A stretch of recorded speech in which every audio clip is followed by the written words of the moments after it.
What's up, everybody? Frank with the Harsh Truth, and I've got great news. Our list of retro movie reviews is getting longer. And Frank is getting larger.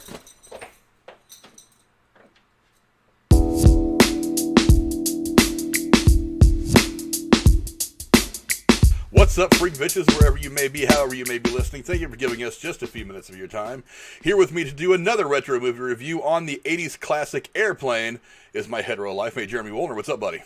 What's going on?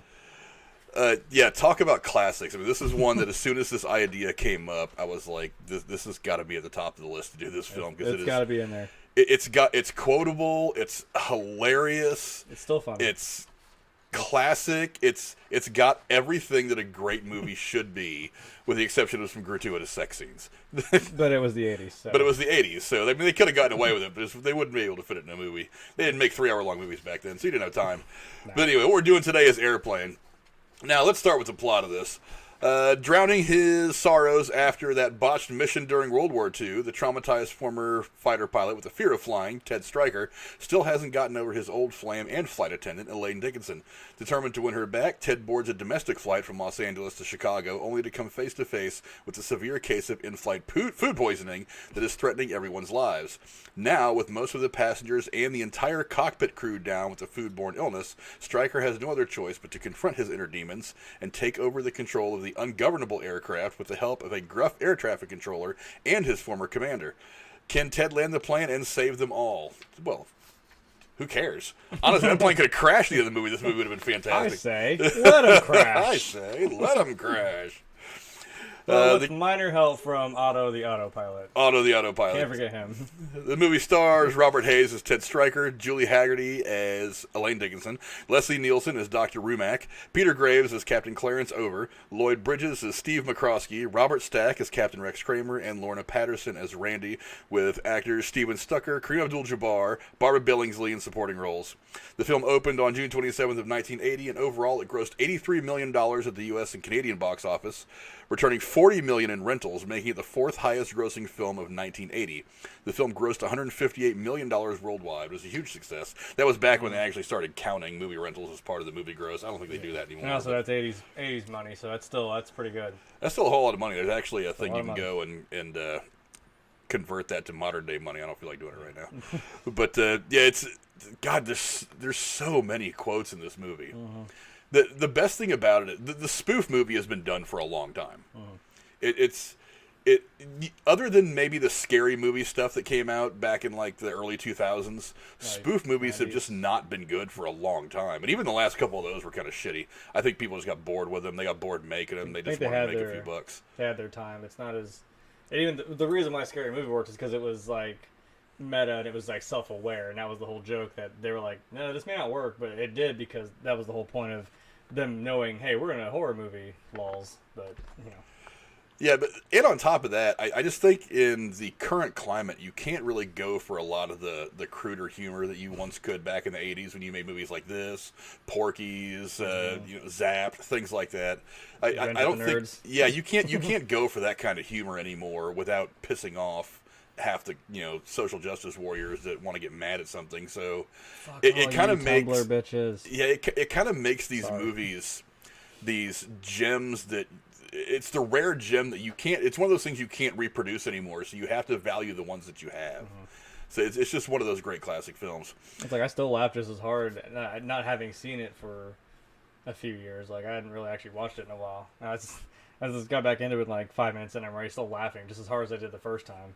It's still funny. And it's great because like it's one of those movies that during the opening credits you're laughing at the shit that's going on. Right. There's a lot of sight gags. Like if you're paying attention, you'll see the shit going on. And it's those sight gags, those subtle little things that they do in this movie in particular, and what they used to do in spoof movies, are the stuff that they don't do anymore. Mm. And I think it's because people want that kind of upfront stuff, that upfront humor, that brazen punchline.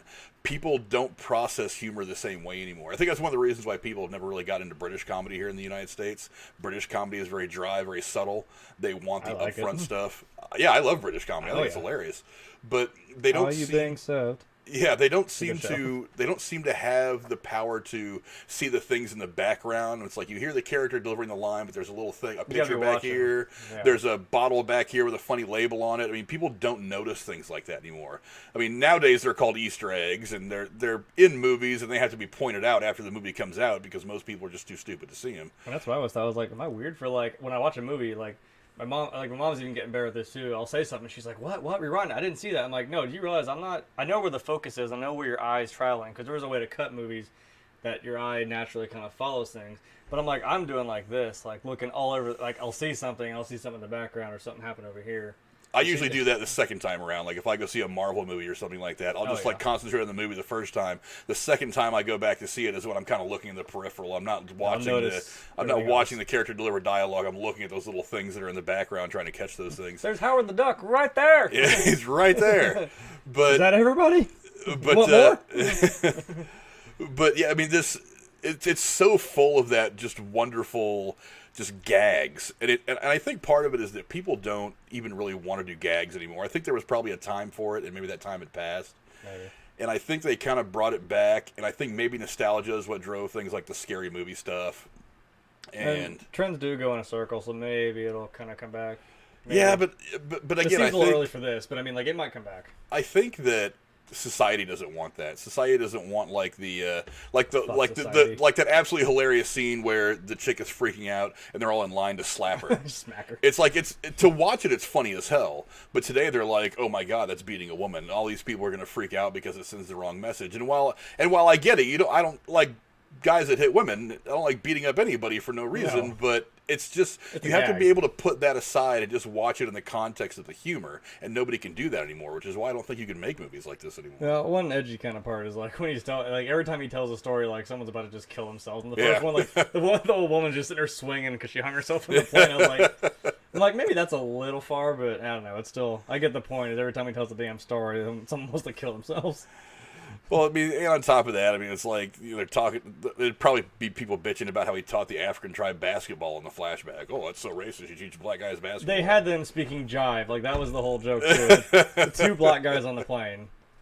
Yeah, Barbara Billingsley. Beaver Cleaver's mom, like over here, like, oh, I speak jive. Barbara Billingsley was one of the best parts of that movie. They even loved her. They're like, we met Barbara that day, and they were like, she has that sass. It's hilarious. I'm like, one of the things that I had read about, I don't think I put it down in the trivia that we're going to get to, is the chick that played Harriet Nelson in the Ozzie and Harriet show from the 50s was actually offered that role at the beginning. And she turned it down because she thought that, the dialogue and stuff was a bit too much and things like that. And they were like, whatever. So they got Barbara Billingsley, and Barbara Billingsley was like, okay, sure, whatever, I'll do it. And I guess in the years since, she had said that she regretted not taking that role because she saw the movie and just thought it was hilarious. Oh, yeah. But there's actually a couple of stories like that. And, we'll get to a few of them here in a minute. But, we can move on to some of that trivia now that we've talked about how quotable and fucking hilarious this movie really is. I wonder if there were other like basketball players at that time that were like, "Damn it, I wish I would have taken Kareem's part." Well, actually, Pete Rose, I didn't put this in there either. I went to IMDb to look up trivia in this, and there's like 70 pages of just really interesting things, and I couldn't fit it all in. But Pete Rose was actually offered that role, but he was still playing baseball at the time, and he couldn't do it. So they offered Kareem Abdul-Jabbar $30,000 to do it. Shit. And he said, I'll do it for $35,000 because I want to buy this Oriental rug. And they were like, okay, deal. so he took the money he made from Airplane and went and bought a rug. A $35,000 rug. But whatever. Good job, Kareem. One of the first things I found in the trivia I thought was funny. Doing it for you? Yeah, was for the argument. I talked about at the beginning of the film how during the credits that argument going on between the two announcers is really funny. The white zone is for immediate loading and unloading passengers only. There's no stopping in a red zone. For the argument between announcers concerning the white and red zones at the airport, the producers hired the same voice artists who had made the real-world announcements at Los Angeles International Airport. At the real airport, the white zone is for loading and unloading of passengers only, and there is no stopping in the red zone except for transit buses. They were also married to each other in real life, which I was like, damn, that's synchronicity. That's just the universe coming together. That argument made it so much better, yeah. That's awesome. But it's little things like that make movies so much funner. The first 2 days of the film's gross actually covered the entire production budget. So first 2 days were all making the money back. The rest of it was all just butter, baby. It was gravy. What's funny is I wonder. I may have to go look real quick. Maybe all that money that guy can pay off that damn cab fare. He was still sitting there. You know what? I didn't realize until I was watching the movie now. I was actually watching the movie off to the side while I was over here doing some of the graphics for this video. And there's a post-credit scene. And he's sitting hard there. out, Marvel. There was one at the end. he's sitting there in the cab. He looks up at it. It's starting to rack up. He looks at his watch and goes, I'm giving him 20 more minutes. And it cuts That's off. it. It is hilarious. Oh, yeah. But Robert Hayes is in real life, it says was like he's dead, but he's not. He's very much alive, last I checked. Is a real-life licensed pilot, having completed his training in 1974, although it was an entirely different kind of flying altogether. It's an entirely different kind of flying. I didn't actually write that in there like that. That's actually in the trivia on IMDb like that. So whoever wrote that is actually pretty funny. Oh, you sneaky bastard. You should have just like copy paste, repeat it again. Yeah, that was some pretty great writing. Uh-huh.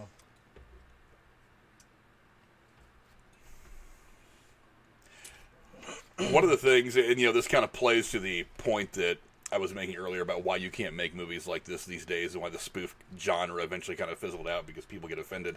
This one, they probably would have been offended for. You probably would have understood why. When Captain Over asked the young boy if he had ever seen the inside of a cockpit before, that's not the original line, which was ultimately deemed to be too risque. The directors originally wanted the line to be, "Have you ever seen a grown man's cock?" before the line was changed to cockpit. Yeah. You ever hang around a Turkish prison? Wow. Well, that is a little far. I don't know. Yeah, that's probably a bit kind of in bad taste. I know I remember watching something on the DVD specials, like I think maybe it was Kareem or somebody said it. He was like, you realize like when they actually start doing stuff, he's like it was kind of a joke, but also we were looking around. Like when he actually looks around real quick, they were like, we were actually looking behind us, like, was anyone going to hear what we were about to say next? He's like, it was kind of a joke, but then it was like we were really looking behind us for a sec to see if someone was going to hear what we said.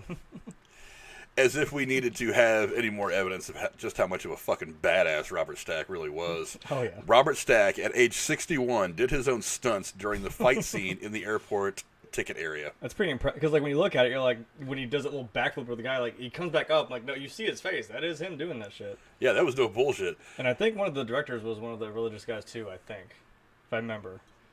Actually, it was Abrams. Yeah, I think one of them was... I think Abrams was the second guy that he encounters in that whole sequence. Yeah, I think so.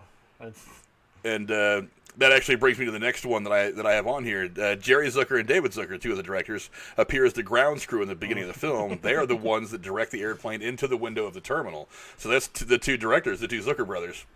See, that's one of those things that I don't know why, but this is something I noticed. Like you were talking about looking in other parts of the screen.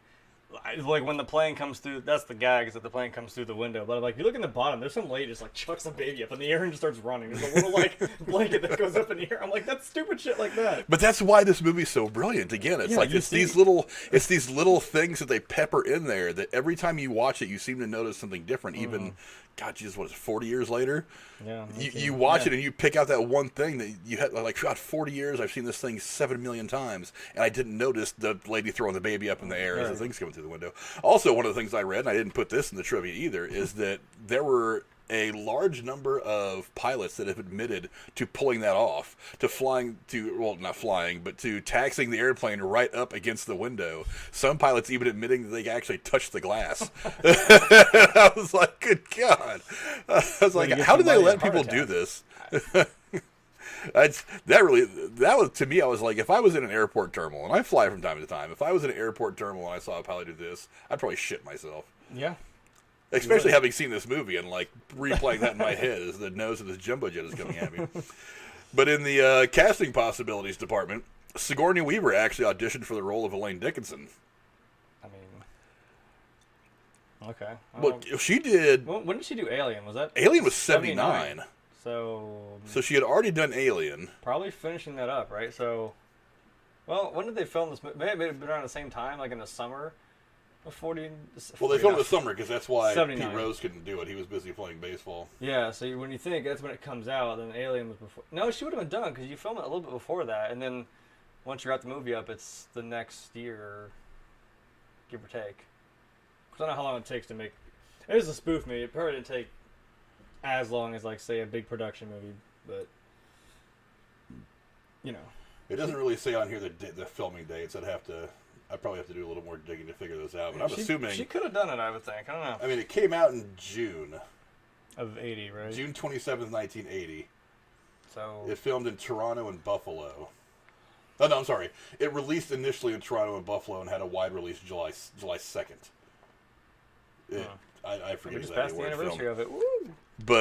But yeah, I mean, it had to have been back to back. So maybe her star hadn't quite shot up yet after Alien. Because I'm wondering, like, what else did she really do before? I think that's maybe the earliest thing I've known her to see. And then I think it was like Alien, then like the Alien movies. I don't know when the sequels were, and then there was Ghostbusters in like '84. So I don't know. Who knows? Bottom line is that it would have been interesting to see. Yeah, I'm trying to imagine. I wonder if it would have taken anything out of the movie, because she is so much more. I don't want to say forceful. She's just definitely more of a. She's a sterner presence. Yeah. Than Julie Haggerty. Well, I mean, I don't mean to like go into Ghostbusters, but like that was kind of the funny thing they did. They're like, we have this woman who is like a certified badass you see from Alien, and to see her kind of be the damsel in distress role in Ghostbusters, it's like, what?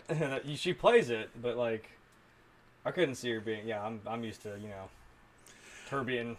I think Julie Haggerty playing as that ditzy kind of goofy airline stewardess probably does a little bit better. Now, I'm not saying that Sigourney Weaver wouldn't have put in a performance that we wouldn't have loved. Hell yeah. But I think this one fits a little more. Yeah. But as far as the roles of Ted Stryker, Bill Murray and Chevy Chase were both considered for the role of Ted Stryker. Speaking of Ghostbusters, that would have been funny. Yeah. Chevy Chase I could maybe see, because he's kind of that era of comedian, like, and here I go, I'm like, when was National Lampoon? Shit. In the 70s, right? No, it was 81. The first one, right? The first one was, I think it was 81, so it was right after this. Yeah, okay. But either way, now, those are the two. I mean, I think those guys could have played the role brilliantly. I mean, honestly. Yeah. Bill Murray and his kind of dry delivery is one of the things that makes this comedy really work. Chevy Chase has got a lot of the same thing, and if you think about it, one of the things that made Robert Hayes look really good in the role is that he's a very subtle deliverer of the dialogue. Even fourth wall break. Yeah. What a pisser. What a pisser. But it's not forced, and Chevy Chase and Bill Murray are two guys that are known for smooth delivery of these lines. So I think it would have worked out a lot of the same. And don't get me wrong, I love Robert Hayes in the movie. Oh, I mean, I don't know how famous he was before that. He's certainly been famous since then. No, because honestly, I think the first thing I saw him in was Homeward Bound. So like then I saw this movie and I was like, I can't unsee the dad. now I know him as Ted Stryker. Yeah, now I couldn't see it the first time because I grew up on that movie, and I'm like, no, that's the dad. And then I saw him in, what was he? What's his name's dad in that 70s show? I'm like, what? You've been so many things that just it throws me off. No doubt, but I mean, this movie is just loved by so many people. It was added in 2010. The film was selected for preservation in the United Film Registry by the Library of Congress. I'm surprised it took that damn long. Sometimes it does, But I mean, God, it's just so damn funny. And like I said, I'm sitting here watching this right now, and I'm like, I am still laughing balls like every 30 seconds of this movie. They hit you with one after another, and it's still funny. I wish they could get away with making movies like this today. You've got like that one gratuitous boob shot, which is kind of nice when all this hell starts breaking loose. There was like two, like when the Jello shaking. There was the Jello shaking. She still had her shirt on. I know. But then there was that one where the chick just basically walks in front of the camera wearing nothing but her panties and just stands there for a minute and jiggles, then turns around and runs away. I was like, you can't get away with shit like that in movies anymore. People get too pissed off. Y'all need to quit being bitches. I just wish people would stop being such pussies about things and just let people be funny. That's the thing I worry about, like comedy as a whole. I'm like, you can't. It seems like you can't be that anymore. You can't really be as brash as you want to be. Maybe within good taste, I guess, whatever good taste is now. But I worry about that. I'm like, I feel like you can't say something or make a joke and someone's gonna be fucking pissed off about it. It's stupid. Like I feel like I can't be. If I was playing a game or streaming or something like that, by the way, you should follow me. And I like make some off joke or I make a quote for a movie or something like that, and then someone just gets mad. I'm like, look, that's something I actually learned from video games was you're not going to please everybody. So half of me's like, well, maybe just stick with it stick with your opinion, stick with what you feel, go with that. To hell with someone who thinks otherwise. I don't know. Well, one of the things that you should learn in life is just to laugh at the shit that you like. Yeah. So it's like, I mean. Just fucking have fun. Like, I have a favorite football team, and if somebody makes a funny joke about my football team that I think is funny, I'll laugh at it. We were just talking about the Browns today, and she had a shirt that said "Flush it down." I'm like, now see, I'll give you that. That is funny. Yeah, laugh at the stuff that you like. I mean, so many people these days, they get mad when you bitch about whatever politician they like. It's like, you know what? If it's a joke, find the humor in it. Mm-hmm. You're going to feel much better having laughed at a joke than you are being pissed off about a joke. You can take a dick, Karen, but you can't take a joke. I know, right? It's like, I don't get it. But anyway, there's our review of Airplane. We may end up doing Airplane 2, the sequel. I don't know. I debated. Still, it's a funny movie. We may end up getting into that at some point. But Next week. Final thoughts on the movie. What do you think? I mean, since it is definitely worthy of being, preserved by the Library of Congress finally preserved it, and so maybe it's something to, if you haven't seen it, look back on and just, I wasn't obviously there for the '80s. You were, you understand. I was only 4 years old when this movie came out, well, but I still remember what the movies were like. Yeah, so it's like maybe just shut your mind off for a minute, just watch the movie and just enjoy it, because it's stupid funny shit. Like like I said, the pilots and Roger, over. What? Just watch it and laugh. I mean, there's all the funny. This is one of those movies where you'll watch it the first time today, and you'll hear this line, and you're like, "Oh, that's why people say that." You don't understand that line, that quote that you think is funny in whatever given situation comes from this movie. Surely you can't be serious. Yeah. No, I am serious. Don't call me Shirley. There are a lot of kids in your age group that have no idea where that comes from. I'm not most kids my age though. Yeah, but when you show them that movie, they're like, "Oh, that's where that comes from." Mm-hmm. There's a reason why those lines last, because this movie and a lot of movies from that era are absolutely friggin' hilarious. It's like original kinds of like memes, like they stick around and become something you can say, "Luke, I am your father," even though it's not the line. You can say it and someone knows, "Oh, that's Star Wars." Like it sticks with. And even people who haven't seen Star Wars know it. Yeah, that's the one difference, I think. But a lot of people hear these lines and they're like, "Oh, that's where it comes from." Is that you're movie? gonna need a bigger boat? So I would say that this is probably one of those movies. I mean, I don't know if I have never actually put together a list of like 10, 15, or 20 movies that every person must see. Maybe that's something we can do in the future. Yeah, maybe we'll do that. But this has got to be, at least of the comic genre, one of the top like 5 or 10 for sure must-see movies. And we could even do like from different decades, like for the '80s. Like this is definitely usually like this movie, Ghostbusters. Shit, what else was in the '80s? Porky's. Not Groundhog Day. It's like so much stuff. Caddyshack. Shit like that. Yeah, which is one of the ones I was actually thinking about doing next. Right. But it's just so funny. I mean, so sit down and watch this. This is the kind of movie that they show kids in film school when they're in college and say, "Hey, this is the formula for the spoof. So if you ever want to try to write a spoof movie, this is how you do it." But yeah, it's just an absolutely hilarious movie, one that I think everybody should see.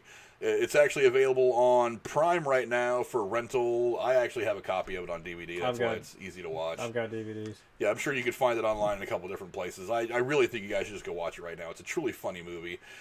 Also, I mean, some of these guys, who was it? Leslie Nielsen, Peter Grave, and Lloyd Bridges, and Robert Stack, for that matter, all those older guys, had all done purely dramatic roles up to that point. Yeah, that's the thing. I was wondering about Leslie Nielsen. They're like, this guy was a dramatic role, and then he suddenly went into comedy, like Naked Gun and shit like that. Well, that's one of the things. He delivers so well. That's one of the things they say this Airplane did, is it gave his career that second boost, and he ended up moving on to things like Police Squad, Naked Gun, and all these other things, doing the funny stuff, and that boosted his career to a whole other level, and it really introduced him to my generation, a whole other generation of people that didn't really watch this stuff from the 50s, 60s, and early 70s. I mean, I grew up watching Mr. Magoo, and I was like, who is this guy? He's kind of funny. As a matter of fact, Lloyd Bridges actually was not wanting to take the role, but it was his sons that convinced him to take it because they thought the script was funny. Good job, Jeff. Yeah, good job, guys. I mean, so just go watch this movie. It's absolutely hilarious. It's not one that you'll ever be disappointed in watching. You'll watch it a million times over the course of your life. You'll laugh at it every time. And even go catch the second one. Not as good, but I mean, still funny in its own right. Yeah. Some jokes kind of recycle, like the whole, Roger, over. It doesn't really work as well, but yeah. And we're in space, because why not? Yeah, why not? Because space travel was big in the 80s. Yeah, because you think, Sonny Bono makes a good suicide bomber. He's 3 feet tall and weighs 112 pounds right. soaking wet. But yeah, he can tell you be a terrorist. Right. Maybe that's a joke. I don't know.